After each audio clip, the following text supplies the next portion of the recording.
작년 2016년 10월 22일 날 시행했던 문제입니다. 멀티미디어에 관한 설명.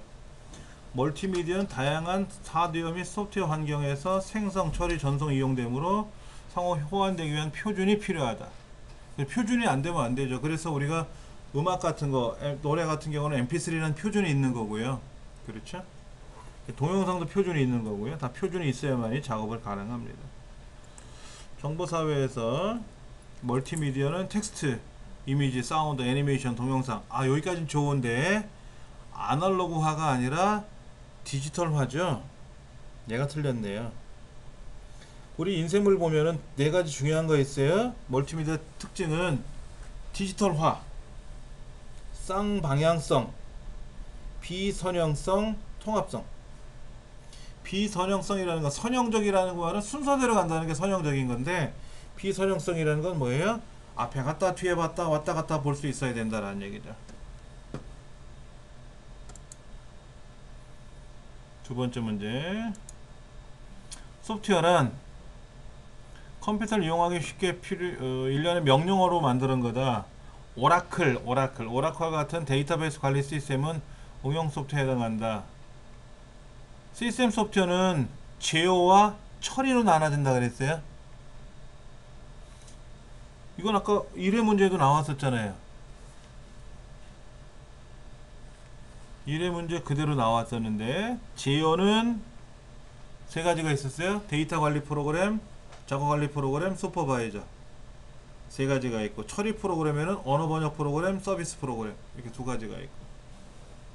우리 해설에 뭐라고 써 있나요? 해설을 안 해놨네. 앞 페이지, 앞에 1회 문제에는 나와 있습니다. 참고하시면 될 것 같아요. IP 또 나왔다? 그렇죠? 아까는 64비트니 이런 말을 했었잖아요. 호환성이 낮다 이렇게 나왔죠. 자, 16비트씩 8부분 128비트 맞고요. 16진서로 표현하는데 콜론으로 구분합니다. 세미콜론이 아니라 콜론. 우리 구분자가 뭐뭐 있어요? 구분하는 기호가. 우리 보통 쉼표로 구분 많이 하잖아요. 쉼표로 구분하잖아요. 그렇죠? 그런데 콜론으로 구분하는 것도 있고 세미콜론으로 구분하는 것도 있고, 컴마가 제일 만만하지만, 근데 이제 IPv6에서는 콜론이라는 구분자로 구분한다. 그리고 유니캐스트, 멀티캐스트, 애니캐스트라는 세 가지 방식이 있다. 당연히 IPv4의 주소 부족 문제를 해결하기 위해서 만들었다. 정보사회, 정보로 가는 사회예요. 정보사회 문제점. 지금 제4차 산업혁명이라고 하는 것이 지금 대두가 되고 있고, 독일에서 인더스트리 4라고 하는 4.0이라는 것이 등장하면서 전 세계가 4차 산업혁명이라는 것으로 진입을 해서 들어가 있어요. 거기에는 초고속 인터넷, 인공지능 이런 것들, 가상현실. 그런데 이런 정보사회 문제점 중에 가장 큰 게 뭐냐면 정보 격차가 너무 심해진다는 거예요. 시골에 계신 분들은 컴퓨터를 사용해 본 경험이 없으니까는, 그렇죠. 대도시 사람들은 에어런도 다 컴퓨터 하잖아요. 꼬맹이들도 보세요. 꼬맹이들 6살짜리 7살짜리 있잖아요. 얘네들의 인터넷 보급률이 95%예요 우리나라에. 그러니까 내가 4살, 6살이야 5살, 6살, 7살이야 그러면 1000명 중에 995명은 스마트폰을 갖고 논다는 얘기야. 컴퓨터를 하고 논다는 얘기야. 5사람은 집안 형편이 안 좋아서 못할지 아니면 몰라서 못하는지. 근데 시골을 내려가면 어떻게 돼? 몰라. 엄마들이 시골에 안 사니까 할머니 밑에서 하는 경우도 있겠죠. 그럼 할머니 밑에서 성장하는 어린이들은, 할머니 할아버지 밑에 성장하는 어린이들은 핸드폰 갖고 놀까요? 밭에 나가서 저기 놀 친구도 없겠다. 시골에는 솔직히. 하여튼 계층 간의 정보 차이가 굉장히 급격하게 벌어집니다. 그런데 잘하는 사람이 많지가 않아요. 모르는 사람이 대부분이에요. 그렇죠. 그래서 잘하는 사람이, 저도 좀 잘한다는 편이잖아요. 근데 저보다 잘하는 사람이 더 많겠죠. 저 같은 사람보다. 그러니까 그 사람들이 좋은 쪽으로 열심히 도와주면 좋은데 나쁜 행동을 할 수가 있어요. 그게 이제 컴퓨터 범죄로 이루어지는 거죠. 직업병도 발생합니다. 뭐 허리 측만증, 뭐 척추 측만증 이런 거 있잖아요. 목 거북이 목 이런 거. 굉장히 위험하죠. 인간관계 유대감이 약화될 수 있어요. 악화되고 악화가 아니라 약화될 가능성이 있죠. 사람을 안 만나. 계단을 내려갈 때 핸드폰 보면서 내려가는 사람이 있으니까 지나가다가 모르고 툭 건들 수도 있거든요. 그럼 사고 날까봐 무서워요. 예. 그러니까 스좀비? 뭐라고 그러더라? 스마트폰은 좀비 같은 사람? 무섭더라고. 고개 푹 꺾고 이렇게 지나가면 무서워요. 정보사회 문제점. 이런 것들이 시험에 나와요. 이제는 안 나올 수가 없어요. 정당한 사용자가 컴퓨터를 시스템 종료하지 않았어요. 로그인이 되어 있어요. 근데 그냥 자리를 떠났어요. 그랬더니 자기 자신이 아닌 제3자가 와가지고 그걸 가지고 딴 나쁜 행동을 할 수 있지 않습니까? 이거를 피기배킹이라고 불러요. 피기배킹. 스팸이 뭐예요? 스팸 많이 들어봤는데, 수신자가 원하지 않는 메일을送신하는 거예요. 그런데 이 스팸 메일은 불법일까 아닐까요? 불법일 수도 있고 아닐 수도 있고. 앞에 광고라는 문구가 들어가면 괜찮고요. 그 말이 없으면 불법이에요. 그래서 신고하면 제재받아요. 근데 그렇지 않은 일반 광고성 우편물인데 법적인 다 해서 합법적으로 보냈을 때 스팸 처리해버릴 수 있죠. 스팸 처리. 스팸 신고를 한단 말이에요. 그러면은 우리가 흔히 알고 있는 네이버 있잖아요. 네이버나 다음은 개인 사용자잖아요. 이 개인 사용자가 그 사용자 아이디를 가지고 광고성 우편물을 보내는 경우에 스팸 처리가 되면은 페널티를 받아요.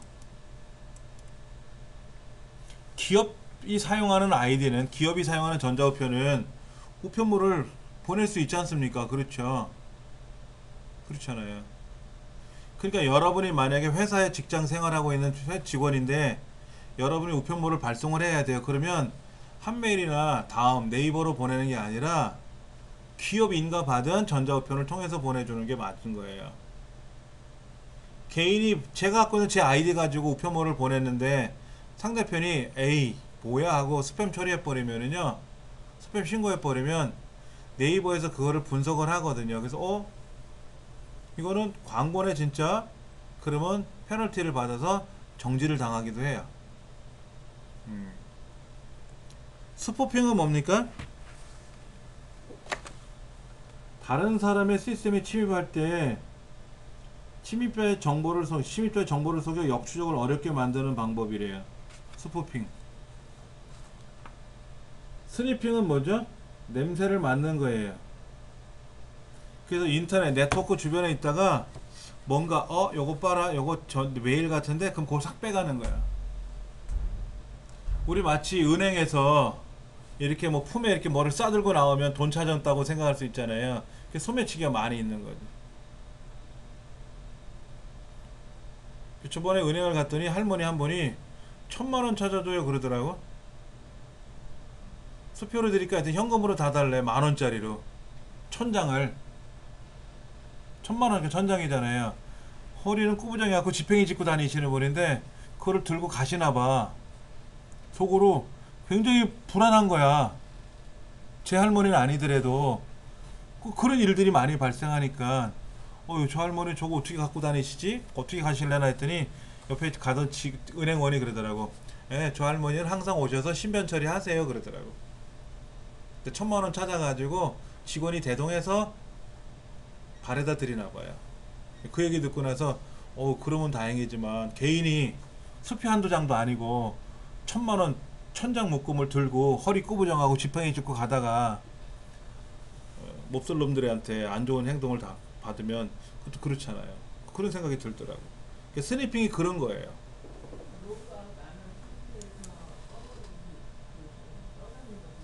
그러니까는 이 네트워크 있잖아요. 지금 우리 통신한 네트워크가 있지 않습니까? 그 네트워크에 항상 통신망 신호가 들어올 수 있잖아요. 그러면 예를 들어서 회사에 들어오는 네트워크가 있잖아요. 그럼 그 앞에 있다가 어떤 신호가 들어올 때 지나가고 들어오고 할 거 아닙니까? 그때 요거는 이제 데이터의 어떤 기호를 보면 아 이건 뭐 첨부 파일이구나. 아 이건 전저편 보내는 기호인데 이런 걸 알면 그거를 쑥 빼갈 수 있잖아요. 소매치기 할 수 있잖아요. 예. 예, 예, 예.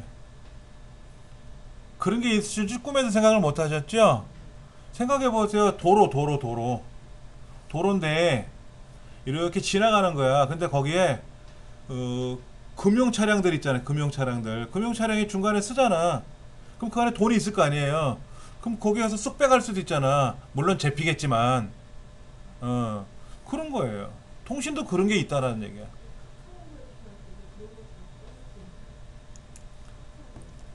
통신망이 있잖아요. 통신망도 하나의 도로처럼 생겨 있잖아요. 신호가 가고 오고 하지 않습니까? 거기에 항상 가면 대기하고 있는 것도 있단 말이야. 통신망이라고 하는 거에 왔다 갔다 하는 길이니까 길거리에서 이렇게 보고 있으면 아, 저 사람은 돈이 있어 보인다. 소매치기 할 수 있잖아요. 통신망도 그런 게 있다라는 얘기죠. 그 통신망에 잠입을 하고 있는 거야.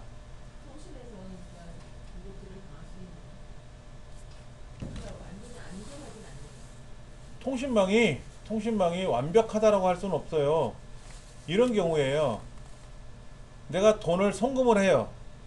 돈을 송금을 하는데 그 송금하는 금액을 계좌번호 있잖아요. 계좌번호를 탈취해 가는 거예요. 그럼 그 자리에 딱 있는 거야. 이따가 아무개가 지금 계좌 송금한다. 자, 홍길동이라는 계좌번호로 간대. 야, 이거를 바꿔치기 해. 그래서 엉뚱한 놈한테 계좌로 가게끔 바꿔치기 하는 거예요. 대신에 이 보내는 사람 입장에서 홍길동한테 계좌로 가는 거로 돼 있는데 실제로 통장이 다른 통장으로 통금이 되는 거죠. 금액이. 이제 찾는 게 문제죠. 예를 들면 내 통장에는 1,000만 원이 홍길동한테 갔다고 찍혀 있어요. 그리고 은행 서버에도 이정민이가 홍길동한테 1,000만 원 송금했다고 하는 게 찍혀 있어요. 정작 홍길동은 1,000만 원이 안 들어왔잖아. 그럼 그걸 누가 책임져요? 송금자가 책임져야 돼? 관리회사가 책임져야 돼? 관리회사가 은행이잖아요. 은행이 책임을 져야지. 봐라, 나는 송금했잖느냐. 당신네들이 주어진 대로 그대로 공인인증서 사용했고 다 거기에 있는 프로그램 다 깔아가지고 외부로부터 침투되는 거 막기 위해서 다 깔아갖고 했는데 봐라 이거야. 난 송금 1,000만 원 보냈다고 찍혔는데 왜 홍길동에 돈을 못 받았다고 하느냐. 그러면 은행이 책임져야죠. 그러니까 은행은 책임지기 싫으니까 어떻겠습니까? 프로그램을 강화시키는 거예요. 컴퓨터마다. 그래서 금융 업무 처리할 때마다 매번 바뀌잖아요. 프로그램이. 예, 그걸 해줘야 되는 거예요. 안 하면 자기들이 손해잖아. 자기들이 손해잖아. 예, 그런 거예요. 그러니까는 소비자가 아직은 불편해하죠. 뭔가 송금하려 그러면 뭐를 프로그램 깔아야 되고 뭐 해야 되고. 그걸 깔지 않고 척척 할 수 있게끔 뭔가 해야 되는데 그게 불가능하잖아요. 그렇죠. 계속 깔아야지 뭐. 피기백킹은 아까 말씀대로 그런 내용이고요. 6번 중앙의 주 컴퓨터 이상이 발생하면 전체가 마비되는 게 뭐냐? 그게 스타형이에요. 스타형은 이렇게 생겼습니다. 중앙에 컴퓨터가 있고요. 본점 있죠. 본점. 광주 지점, 부산 지점, 뭐 인천 지점, 뭐 이렇게 지점별로 나가는 거예요. 이렇게 통신망이 뻗어나가는 거죠. 뻗어나가는 거. 이게 바로 뭐다? 스타형. 버스형은 뭐냐면 버스형은 가다가 통신망이 연결되고 하는 거예요. 쭉 가면서. 버스는 실어 나르는 게 버스잖아요. 그렇죠. 트리는 뭐냐면 자, 우리 지점이 자, 우리나라 지도가 이렇게 있으면 울릉도, 독도, 예. 여기 서울에서 부산 지점을 가야 되는데 부산 지점 옆에 마산이 있단 말이야. 그 마산 지점까지 또 통신망을 연결하려면 어떻게 될까요? 선로가 너무 길잖아요. 그래서 부산 지점에서 마산을 보내요. 울산 지점에 받아가지고 이쪽에 다른 지점을 또 보내요. 이렇게 강원도 저기 강릉 지점으로 보내면 강릉 지점에서 그쪽에 있는 다른 태백 지점으로 보낼 수 있잖아요. 그렇죠. 서로 이렇게. 이게 트리형이에요. 트리는 나무처럼 중앙 컴퓨터가 뿌리라고 보면 되고, 큰 줄기를 만들어서 줄기까지 가고, 가지는 또 줄기에서 가지가 나가면 되고 이파리가 나가는 것처럼 처리하는 게 트리형이에요. 근데 문제는 이거죠. 자, 부산 지점 나가는 통신망이 끊기면 어떻게 됩니까? 마산 지점도 끊기는 거예요. 그러면 서울에서 마산까지 다 연결하면 어떨까? 근데 마산선도 끊어지면 어떻게 될까요? 부산 지점에서 마산 지점을 연결해주면 되겠죠. 또 그럼 부산 지점도 끊어지면 어떻게 될까요? 대구 지점에서 받아오면 되잖아. 대구 지점이 끊어지면 저기 강릉 지점에서 받아오면 되잖아. 그러면 그게 바로 뭐냐면 그물이에요. 그물. 메쉬라 그랬죠. 메쉬. 그물 형태로 되어 있는 거.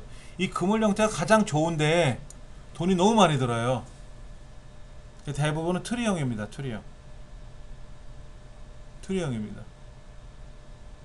여기도 우리 중부여성발전센터 통신망에 하나 들어오지 않습니까? 그 통신망에서 여기 301호로 들어왔고 301호에서 각 강의실 컴퓨터로 다 분산하잖아요. 밑에 있는 전산 시스템에서 일일이 다 하나씩 연결하는 게 아니라 각 강의실로 하나 보내면 강의실에 또 분산해주고 그 강의실에 또 분산해주고 이런 식으로. 그게 트리형이거죠. 트리형이 제일 비용이 저렴하면서도 포괄적으로 많이 사용할 수 있어요. 성형은 무조건 중앙 지점에서 주컴퓨터에서 선이 뻗어오다 보니까 주컴퓨터가 문제가 생기면 아무것도 못하죠. 아무것도 못해요. 그 주컴퓨터를 영어로 뭐라고 하느냐? 호스트라 그래요. 호스트. 제 홈페이지 이름이 호스트잖아요. 예, 옛날 방식의 이름이죠. 호스트라고 쓰면 옛날 고리짝 얘기예요. 지금 호스트라는 말을 안 써요. 중앙 컴퓨터라고 얘기를 안 하고 서버라고 표현하죠. 서버 클라이언트로 표현하는 거 많이 하잖아요.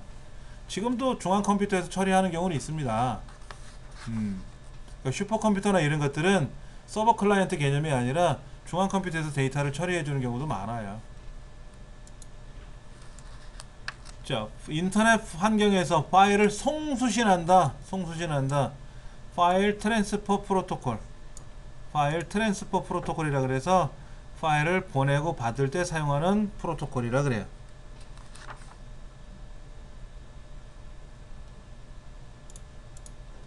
(8번)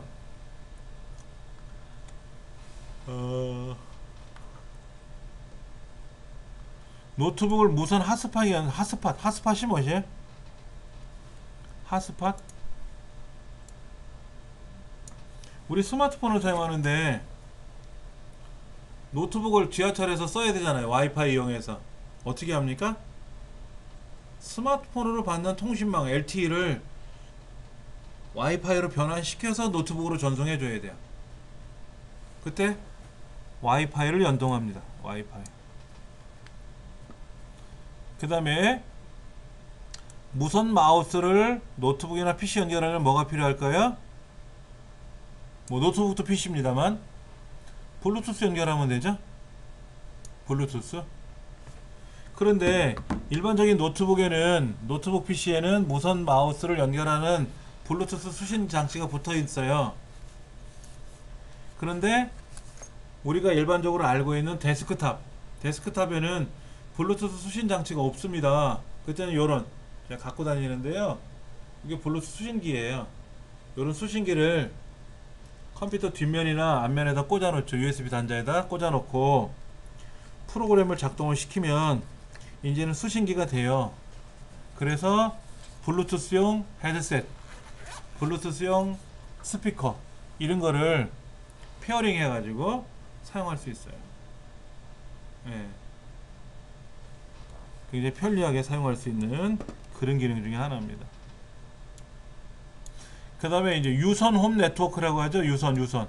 그 이더넷 케이블이라 그래요. 우리 인터넷 신호, 인터넷 선 있잖아요. 인터넷 선. 이거를 이더넷 케이블이라고 합니다. 세 번째가 맞는 말입니다.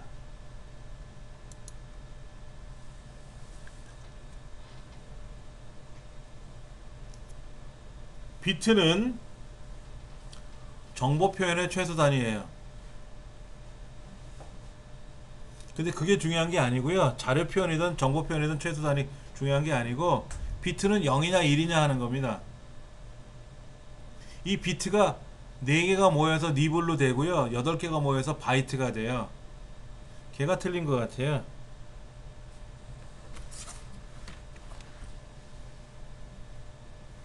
비트는 자료 표현, 정보 표현의 최소 단위라고 써 있는데 8비트가 되면 뭐가 된다? 바이트, 한 글자가 되는 거예요. 영문자, 숫자 한 글자. 니블은 4비트를 모아서 니블이라고 불러요. 나머지 다 맞는 말입니다.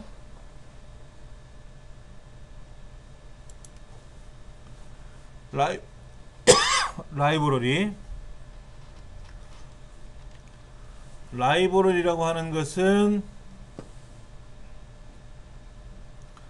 실제로 항목을 저장하지 않고 여러 위치에 저장된 파일 및 폴더의 모습을 표시하는 거다. 자, 시작 버튼 눌러보면은 이런 내용이 있어요. 라이브러리라는 말이 있어요. 라이브러리. 이 라이브러리의 문서는 뭐냐면 내 문서가 아니고요. 내 문서는 따로 있어요. 내 비디오 따로 있고요. 또 공용 라이브러리, 공용 비디오도 있고 공용 문서도 있습니다. 그 내 문서와 공용 문서를 합쳐서 우리는 그냥 문서라고 부른 거예요. 문서. 그 다음에 내 비디오하고 공용 비디오를 합쳐서 비디오라고 하는 라이브러리를 만들어 놨어요. 도서관이에요. 도서관. 우리 도서관에 가면 자율열람실이 있고 뭐 고서 열람실이 있고 어린이 열람실이 있고 따로따로 있잖아요. 그렇죠? 그것들을 한데 묶어서 여기는 무슨 도서관하고 부르잖아요. 그게 라이브러리예요.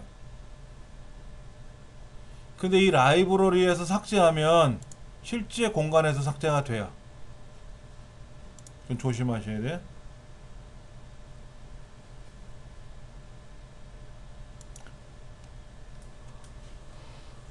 운영체제, 윈도우의 성능을 평가하는 항목에는 여러 가지가 있는데, 첫째, 얼마나 많은 일을 한꺼번에 처리할 수 있느냐. 시간을 주고 시간 내에 얼마나 일을 많이 할 수 있느냐. 처리 능력을 보는 거죠. 두 번째, 정확도를 봐야죠. 정확성. 신뢰도를 봐야지. 어마어마하게 계산하는데 다 틀려. 의미가 없잖아요. 그 다음에 즉시 사용 가능해야 돼요.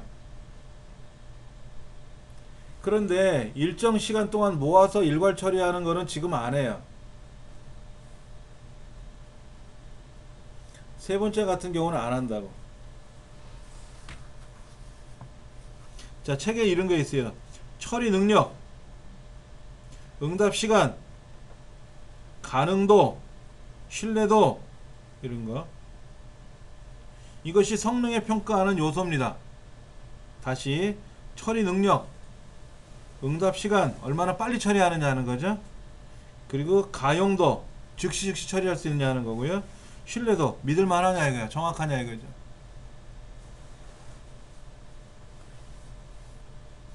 그 다음 인쇄 기능.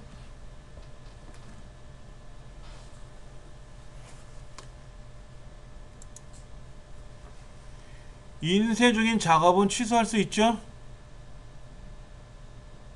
예를 들어서 만 페이지짜리 인쇄 명령 걸었는데 중간에 취소할 수 없으면 큰일 나잖아요. 당연히 취소할 수 있죠. 급할 때는 어떻게 됩니까? 종이를 빼. 종이를 빼. 인쇄하려고 하는 그 종이를 빼내면 종이가 들어가야 인쇄가 되는데 종이가 안 들어가니까 삑삑삑 그래요. 그리고 나서 화면에 떠요. 종이가 없습니다. 그럼 이제 종이를 제가 넣고 나서 계속 버튼을 누르거나 에이 중지! 그러면 인쇄가 안 되기도 해요. 중지를 누르면. 아니면 인쇄되고 있는 현황을 볼 수 있어요. 인쇄된 현황을 보면서 중지 걸 수도 있고요. 중단시킬 수 있어요. 잠시 정지하는 것도 있고요. 취소할 수도 있고요.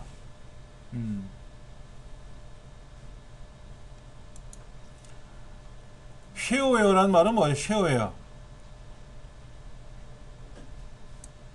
자, 맛배기로 보세요 하는 거죠. 맛배기로. 네.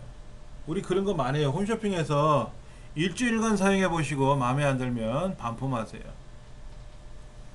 근데 문제는 돈을 먼저 결제해야 돼. 결제 안 하고 물건부터 받아놓고 사용을 하고 있다가 반품 처리하면 좋은데 돈을 주고 먼저 결제를 해야 돼요. 그리고 그 사용하는 부분이 있어요. 샘플. 그걸 갖고 사용해 보다가 이제 마음에 안 들면 원 제품을 반품을 해야 되겠죠. 그렇죠. 근데 요즘 들어와서 반품하는 게 수월해졌어요. 옛날에는 박스를 뜯어보면 뭐 안 된다. 근데 써봐야 성능을 알 거 아닙니까? 써봐야 성능을 알 거. 제가 저번에 샴푸를 하나 샀는데요. 이 샴푸를 사용하면 머리가 이렇게 잘 나온대요. 그래서 마음에 안 들면 그게 성능이 없으면 반품할 수 있대요. 근데 그럴 줄 알고 이제 샀어요. 사갖고 쓰는데 머리가 안 자라요. 그래서 반품하고 그러면 돈을 돌려준다고 하니까. 근데 그 밑에 설명서를 나중에 읽어봤더니 구매했을 때 머리 상태를 촬영하고 중간중간 주기별로 촬영을 해서 그게 있어야 된대요. 근데 촬영을 안 했잖아. 근데 그 글자를 조그맣게 써놨어. 그 설명을 안 해놔. 홈쇼핑에서 물건 살 때 설명을 해줘야 되는데 아 그러면 반품할 수 있잖아요. 근데 그 반품할 수 있다는 가능성만 얘기해놓고 그 과정은 설명을 안 해놔. 그래갖고 반품하려고 그러면 왜 사진 안 찍어줬냐고 뭐라고 하죠. 예. 치사하게 그런 행동을 하더라고. 그래도 예전보다는 많이. 쉐어웨어는 그냥 공짜로 줘요. 사용해보세요 이거야. 사용해보세요. 근데 이건 한 달밖에 못 씁니다. 심지어 어떤 거는요 3일만 써버려요. 마음에 들면 돈 내고 써라 이거죠. 그럼 돈 안 내고 쓰면 작동이 안 돼. 그리고 어떤 거는 평생 작동을 할 수 있어요. 돈을 안 내도. 근데 저장이 안 돼. 저장 기능이 안 돼. 그러니까 써보고 마음에 들면 돈을 주고 제품 번호를 구매하는 거죠. 그러면 이제 제품 번호 입력하면은 이제 저장도 된다 이거죠. 요게 이제 옳은 거고요. 나머지는 자 2번을 왜 틀렸을까요? 1차 테스트 버전으로 제작하기 위해서 테스트할 목적으로 배포하는 소프트웨어는 뭐죠? 알파 테스트 알파 버전이에요. 정식 버전이 나오기 전에 일반인한테 배포해서 테스트하는 거를 우리는 뭐라고 한다? 2차 베타라 그래. 베타는 알파벳 B하고 같은 말이에요. 알파는 A고 베타는 B예요. 그래서 알파 버전, 베타 버전. 이제 베타 버전을 가지고 이제 테스트를 완료하고 나면 이제 정식으로 뭐 공급을 하겠죠? 판매를 하든 뭘 하든 하겠죠. 그리고 이제 사용 기간이나 기능에 제한 없이 공짜로 마음대로 써보라고 하는 거는 프리웨어. 공짜 소프트웨어들. 대표적인 게 뭐가 있죠? 알약 같은 거.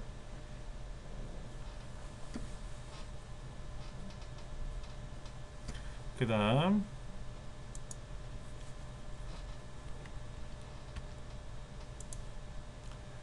머핑 기법에 관한 설명이다. 머핑은 뭐냐면요 A라는 얼굴과 B라는 얼굴을 두 개를 보여주고 A가 B로 변하게끔 하는 거예요. 그러니까는 개구리 왕자에 나오는 개구리가 공주가 흘리는 눈물이 이제 개구리 몸에 닿으면 왕자로 변하는 거지 않습니까? 그래서 이제 개구리가 왕자 모습으로 변하게끔 이제 그래픽 처리를 해야 되겠죠? 이걸 우리는 모핑 기법이라 그래요. 모핑 기법. 그래서 우리는 항상 이 모핑 기법을 중요시하게 생각하죠. 그래서 이번에는 얼마나 멋있는 모습으로 되돌아올까 했는데 피오나 공주는 마술 걸릴 때가 더 예뻤어요. 마술이 풀리고 나니까 안 이뻐졌어. 그런 것들이 하나의 재미나는 뭐 모핑 기법이라고 보면 되죠.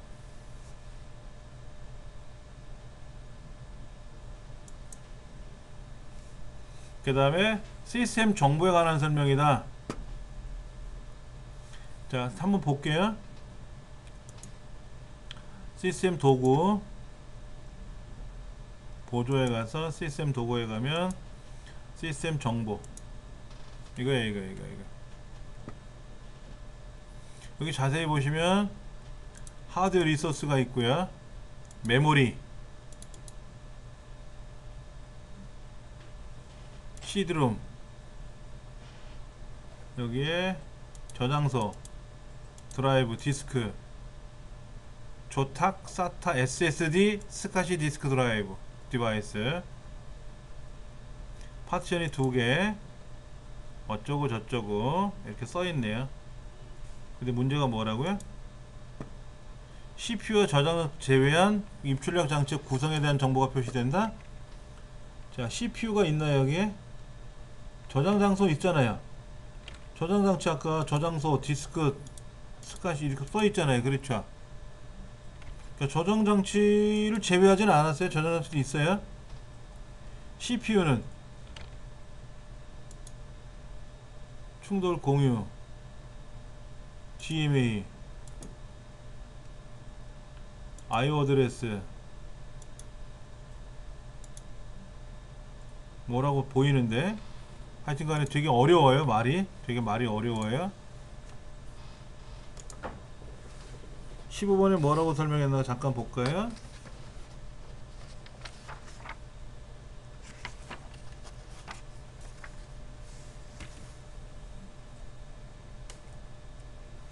CPU를 제외한 저장 장치하고 CPU를 제외한 게 아니라 CPU는 제외되어 있어요. 저장 장치도 보여줍니다. 네, 아까 보니까 CPU에 따른 말은 없었어요.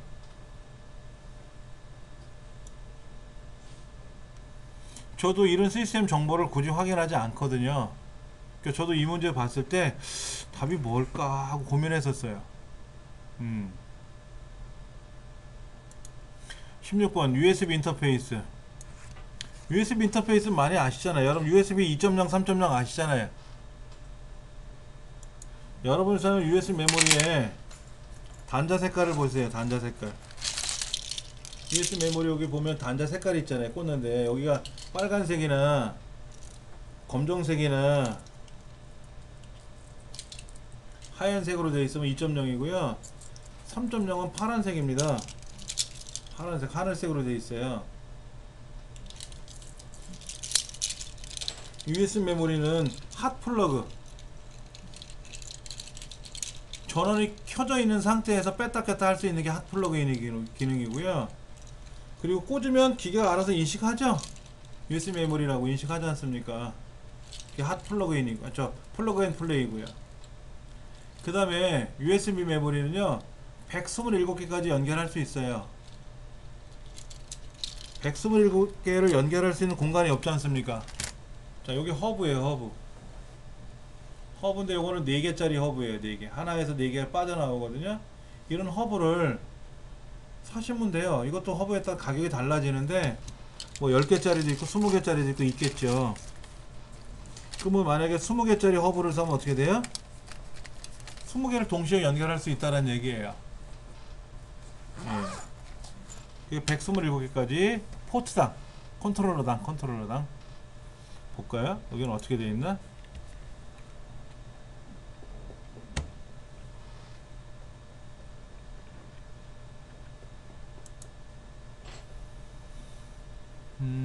장치 관리자 한번 볼게요. 컨트롤러가 하나, 2개가 있는데 여기 컨트롤러가 2개가 들어있어요. 그럼 요 한 개당 127개, 여기도 한 개당 127개, 그럼 256개가 들어갈 수 있네. 저희 집 컴퓨터에는 컨트롤러가 8개가 있어요.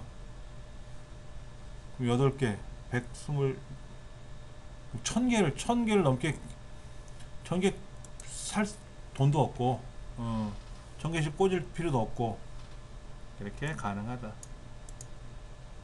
직렬 포트보다 USB도 유니버셜 시리얼 버스라 그래서 이것도 직렬이에요. USB도 직렬입니다. 그러니까 직렬 포트보다 USB 포트가 이렇게 얘기하면 안 되는데 기존의 직렬 포트보다 그라고 해야지. 기존의 직렬 포트. USB 포트도 직렬 포트인데 그러면 어느 게 직렬이고 어느 게 병렬인지 헷갈릴 수 있어요. 그렇죠? 답은 네 번째가 맞습니다. 레지스터는 뭐 하는 거죠? CPU 내에서 계산한 것들을 그때그때 기억하고 처리하는 거예요. 그러다 보니까 주기억 장치보다 저장량이 작은 건 맞는데 속도는 엄청 빠르죠. CPU에 있는 거니까 속도가 느리진 않죠. 주기억 장치보다 빠르죠. 그리고 레지스터가 기억 장치 중에선 가장 빨라요. 그 다음 문제 포맷을 하게 되면 내용이 다 초기화 지워지는 거예요. 다 지워져요. 일반 삭제 기능하고 포맷 기능하고 차이가 뭘까요?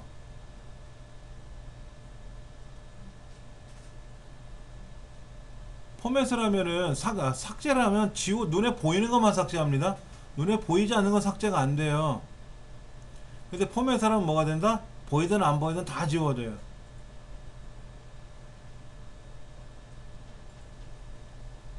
빠른 포맷도 있고 일반 포맷도 있어요.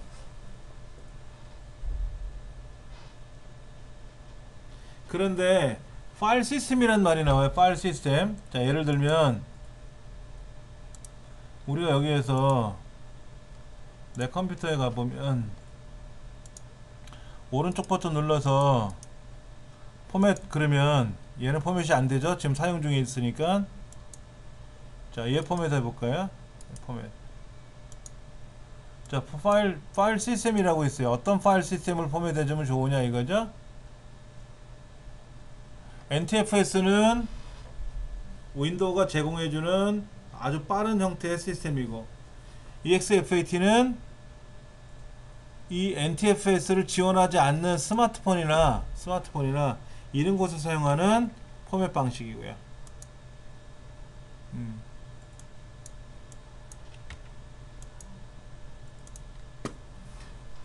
파일 시스템은 문자 파일, 영상 파일, 데이터 관리한 기능이 아니고요. 파일 시스템은 파일을 어떻게 작업이 가능하게 할 건지를 미리 세팅하는 겁니다. 그래서 NTFS로 포맷을 하면은 데이터가 빨리 움직여요. 문제는 NTFS로 포맷한 USB 메모리는 스마트폰이 인식을 못해요. 스마트폰이. 그런 단점은 있습니다. 19번 하드디스크에서 내가 뭐를 삭제하고 싶어요. 근데 그냥 막 삭제해도 되는 게 있단 말이야.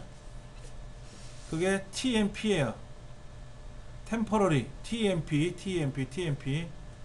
Temporary, 임시 파일이란 뜻이에요. 그래서 .tmp라고 되어 있는 거는 그냥 삭제해도 무방하다 라고 생각하시면 됩니다.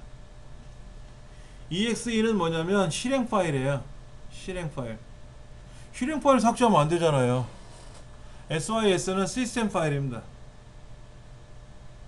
INI는 뭐냐면 초기화 파일, 초기치 어떤 설정 값들이 들어가 있어요. 그러니까 INI 파일을 모르고 삭제하면 설정 값이 사라졌기 때문에 오작동을 하기도 할 수 있어요.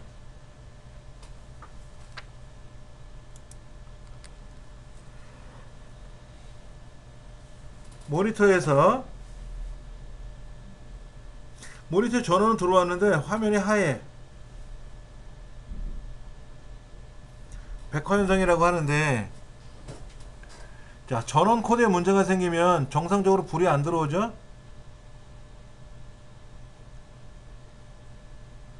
그래픽 카드에 문제가 생기면 화면이 하얗게 변하진 않아요. 모니터 해상도에 문제가 생기면 막 화면이 깨져서 나와요. 모니터의 액정 패널 앞에 우리 모니터 사용하는 모니터 화면에 보드, 메인보드에 문제가 생기거나 이럴 수가 있어요.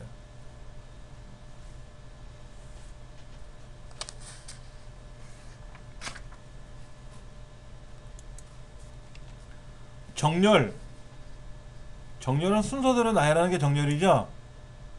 그런데 보세요. 날짜는 어떻게 합니까? 내림차순이라는 건 뭐예요? 내림차순은 큰 게 위에 있고 작은 게 아래로 내려간다는 거죠. 그러면 날짜에서 내림차순하면 큰 날짜가 위에 있으니까 큰 날짜가 뭡니까? 이전 날짜입니까? 최근 날짜입니까? 최근 날짜가 숫자가 크죠. 날짜가. 그렇죠. 나이 어린 사람이 내림차순은 위로 올라가요. 나이 먹은 사람은 생년월일이 작잖아요. 1950년, 2017년, 2017년이 더 크잖아요. 그렇죠.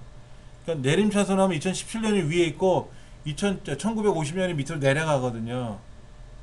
내려가거든. 그러니까 최근 날짜에서 이전 날짜대로 그 상태로 정렬이 되는 거지. 최근 날짜가 아래로 내려오게 하는 거는 오름차순이에요. 오름차순. 그리고 사용자가 임의대로 지정을 해서 정렬할 수도 있고요. 색깔이나 이런 걸 기준으로 정렬할 수도 있고요. 두 번째가 틀렸네요.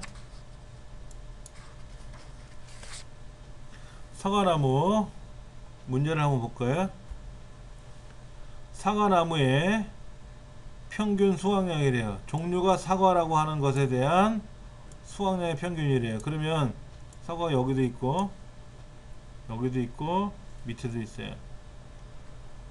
자, INT는 뭡니까? INT는 나중 문제고 에버리지부터 보죠. D 에버리지. D 에버리지는 어떻게 돼요? A1 사과나무로부터 F 7번째까지 B1 다섯 번째니까 뭡니까? 하나, 둘, 셋, 넷, 다섯 번째 평균을 구하라. 맞아요. B1부터 B2까지. 알아? D 에버리지는 다 똑같은데? D 에버리지는 다 똑같잖아요. 그렇죠? 그러면 한번 계산해 보자고요. 수학량이 18이래요. 열이고요. 열이에요. 38이죠? 합이 38입니다. 계산기로 두들겨 볼게요. 38을 3으로 나누면 12.6666 나가요. 자, 그러면 INT는 뭐죠?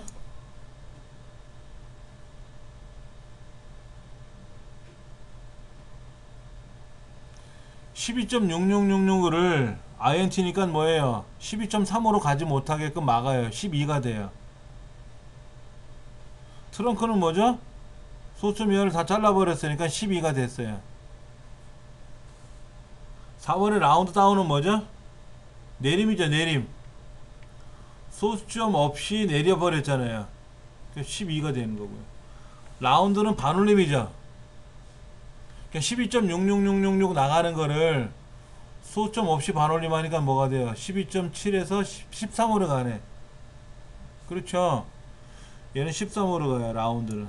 그래도 나머지 1번, 2번, 4번은 12로 남아있어요. 12. 그러니까는 이 문제는 D 에버리지를 물어본 게 아니고요. INT가 뭔지, 트렁크가 뭔지, 라운드가 뭔지, 라운드 다운이 뭔지를 물어본 거예요.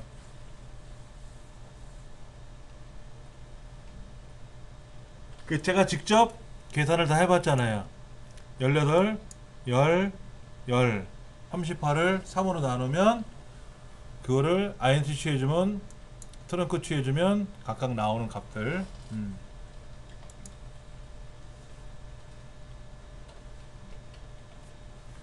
삽입 볼까요? 이렇게 써있네요. 자, 삽입이 어디 있어요? 여기 있네. 삽입. 도형 있죠? 그 다음에 클립아트 여기 있대요. 그 다음에 워드아트 여기 있네요. 아, 워드 아트 이쪽에 있네.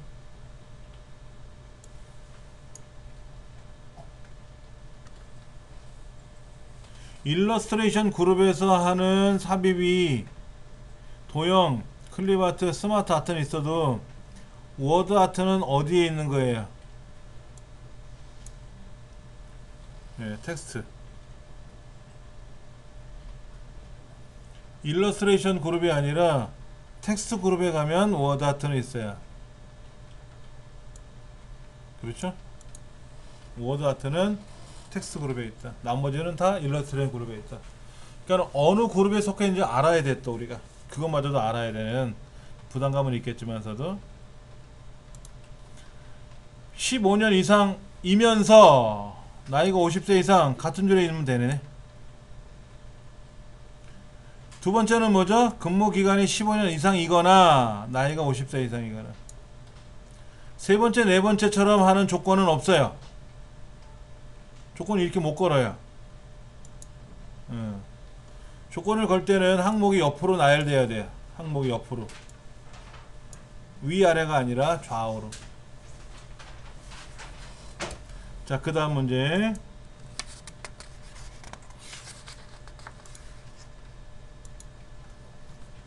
조건부서를 적용했어요. 뭐라고 써 있을까요? 고유적인 게 몇 개이냐? 고유적인 거. 자, 성명이 어디서부터 어디까지? A 두 번째부터 C 아홉 번째까지 중에서 고유적인 건 몇 개 있냐 이거죠. 자, 보세요. 그러면 성명이라는 글자는 몇 번 있어? 하나. 이름도 각각 하나. 커마 1급이라는 글자도 하나, 커마 2급이라는 글자도 하나. 근데 불합격, 합격은 여러 번 나오죠. 불합격이라는 글자나 합격이라는 글자는 여러 번 중복되잖아요. 그렇죠. 그러면 2부터 9까지 사람 이름 7명하고 성명 8개, 커마 1급 하나, 커마 2급 하나. 총 10개의 데이터가 있겠네. 10개, 10개. 왜 10개가 되는지 아시겠죠? 자, 중복 말고 고유.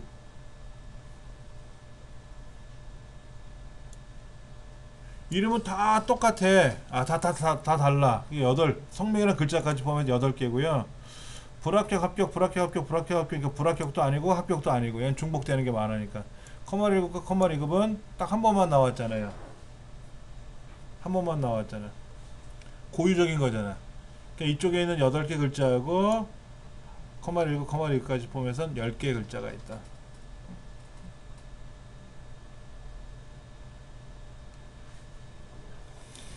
자, 그 다음 문제.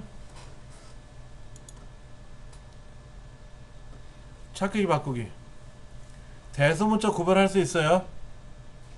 영어 문장을 입력하면 대문자 소문자 구별해야 되잖아요. 메모 안에 텍스트 찾을 수 있어요. 그 다음에 우리가 엔터 치면 내려가잖아요. 쉬프트하고 엔터 치면 올라가거든요.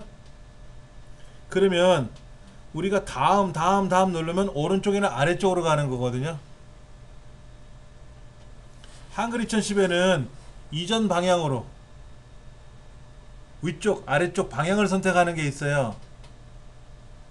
근데 엑셀은 방향 지정하는 게 없고요.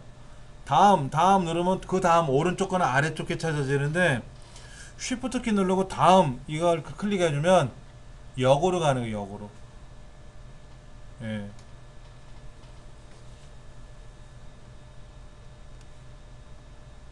잠깐만요.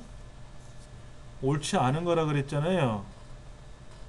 다 맞는데 수식이나 값을 찾을 수 있다? 해봐야지 뭐 다시. 자, 여기에 수식을 하나, 메모를 하나 넣어볼까요? 자, 홈에 가서 찾기 옵션에 가면 대소문자는 찾는데 메모 찾는 게 없나요? 있는데 없다 그랬지? 없다고 했으니까 틀린 거라 그랬지? 예, 맞네요. 제가 깜짝 놀랐어요. 찾을 수 있는데 없다고 했으니까 그게 틀린 말이죠. 간혹 제가 이렇게 경기를 일으킵니다. 찾을 수 있는데 왜 이게 옳지 않다고 했지? 거꾸로 읽었어요 문제를. 와일드카드 문자가 있어요. 와일드카드는 뭐냐면 물음표라든지 별표를 와일드카드라 그래요. 별표는 올, 아무거나 다, 물음표는 한 글자 이렇게 표현하는 거죠. 이것도 찾을 수가 있습니다. 매크로 컨트롤 키하고 조합해서 사용할 수 있고요. 대문자, 소문자, 영문자만 가능하고요. 엑셀에 기본적으로 지정되는 바로가기 키는 매크로의 바로가기 키로 지정할 수 없다. 컨트롤 C 사용 못하고 컨트롤 A. 엑셀에 여러분 뭐뭐 있어요? 컨트롤 A, 컨트롤 B, 컨트롤 C, 컨트롤 D, 컨트롤 E, 컨트롤 F, 컨트롤 G, 컨트롤 Z. 엄청 많아요. 컨트롤을 사용하는 키가 많아요. 그런데 바로 키로 지정할 수 없으면 어떻게 됩니까? 사용하지 말라는 얘기잖아요. 아까 합계 구하는 거 할 때 컨트롤 S 지정했었잖아요. 지정할 수 있죠. 지정할 수 없는 게 아니라. 예.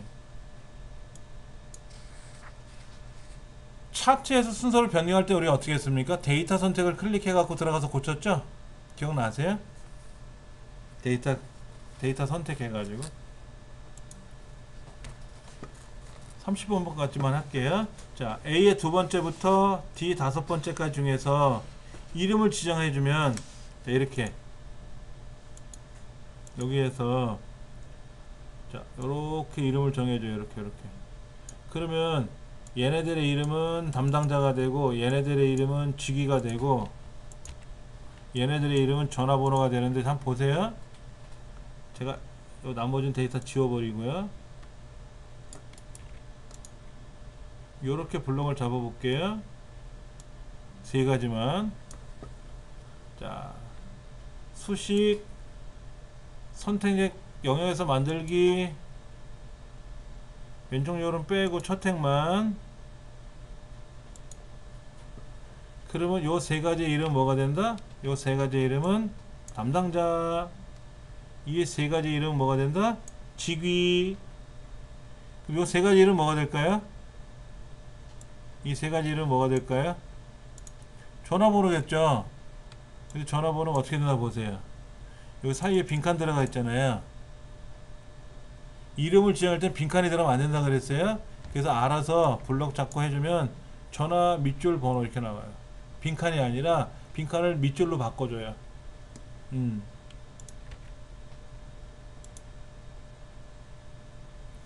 얘네들의 이름은 뭐다? 품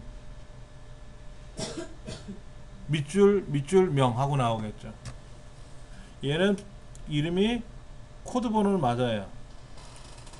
자, 셔팅으로 만들었으니까 첫 번째 줄 얘네들이 이름이 되는데, 규격이라는 글자는 자세히 보시면 규 다음에 격자가 떨어져 있잖아요. 단가도 떨어져 있잖아요. 그 떨어져 있는 데는 품명은 분명히 떨어져 있잖아요. 여기 품하고 한 칸, 두 칸 떨어져 보이잖아요. 그러니까 품명이라고 이름이 들어가진 않아요.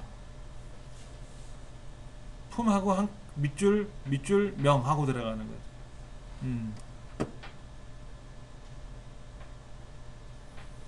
차팅하는 설명이다. 차트를 만들 때 별도의 차트 시트를 만들려면 뭘 눌러요? 이거는 외우지 않으면 몰라요. 그렇죠.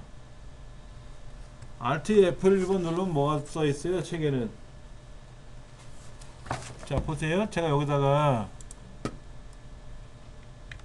차트 이렇게 만들어 볼게요. 담당자 거래량. 그럼 Alt F1번이요? 만들어졌네.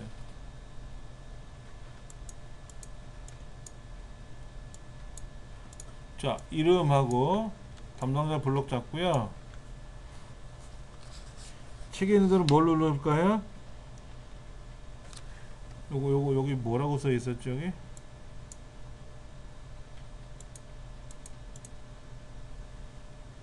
Shift F11번. Shift하고 F11번을 누르면 어떻게 될까요? 아, 이거는 차트 시트가 들어가는 게 워크 시트인데 F11번 누르면 만들어졌네. F11번을 누르면 지금 작업하는 거 오른쪽에 답이 만들어져요. 창 나누기라고 하는 창 나누기라는 시트 왼쪽에 차트 시트가 별도로 만들어졌어요. 문제를 볼게요. 차트를 만들 때는 데이터를 선택하고 나서 Alt F1번을 누르면 별도의 차트 시트가 아니라 현재 시트에 차트가 들어가고요. F11번을 누르면 별도의 차트 시트로 출력이 된다. 그것도 설명이 잘못되어 있는 거죠. 이런 것들은 까탈스러워요. 다 외워야 되잖아, 명령들을. 다음에 이어서 보도록 할게요.